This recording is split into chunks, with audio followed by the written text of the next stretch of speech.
Good morning, everyone. So we did this study studying the variations in central macular thickness in different types of unilateral amblyopia. So amblyopia is a complex visual disorder that begins in childhood and affects the development of the eye and leads to reduced vision. It is more commonly unilateral and rarely bilateral.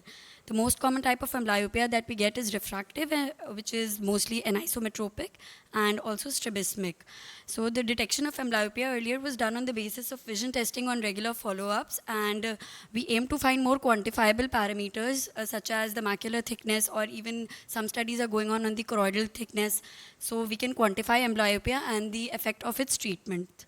So ethics approval was obtained. We have no financial disclosures. It was a prospective comparative study of 46 patients within a 6 months duration of 1st October to 28th Feb, from the ages of 5 years to 44 years, and they were diagnosed with unilateral amblyopia, and we did an OCT macula for them, and the data of amblyopic patients was analyzed in the terms of age, sex, the type of amblyopia, and the CMT.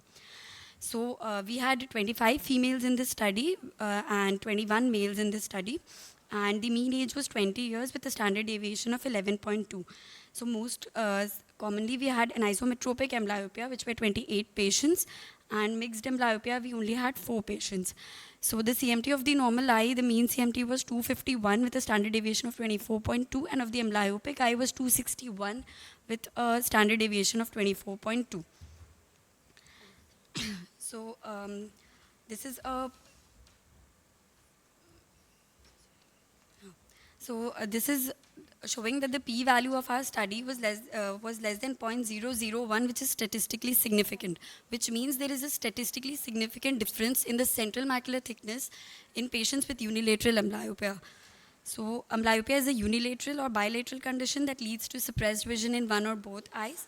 It has various etiologies, and the primary step is the correction of these anomalies. So earlier studies showed that the amblyopic eye was associated with cellular atrophy in the lateral geniculate body, but the recent advances are looking for studying the dysfunction in the retinal layers. And OCT, being a non-invasive technique, has it is easier to use as opposed to the other studies studying the choroidal layers and stuff.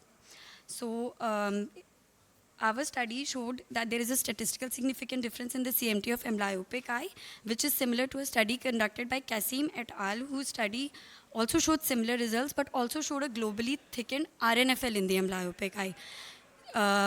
Wai Pang conducted a study in 31 amblyopic children and found that the amblyopic eye had increased foveal thickness, but inner and outer macular thickness were reduced in these patients.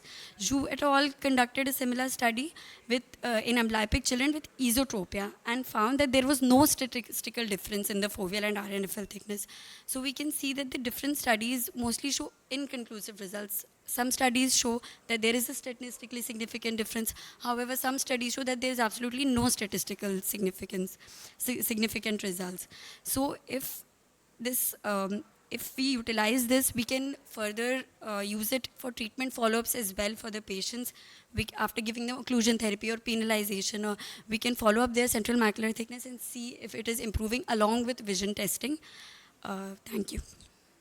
Okay, thank you, Dr. Nasheen. I think these newer parameters are actually telling you that whether it's really amblyopia or not. Yeah. Because a lot of vascular studies are also showing some vascular anomalies at the fovea in amblyopic patients. So this tells us probably there is some anatomical thing which has led to a reduction in vision which we are not sure of.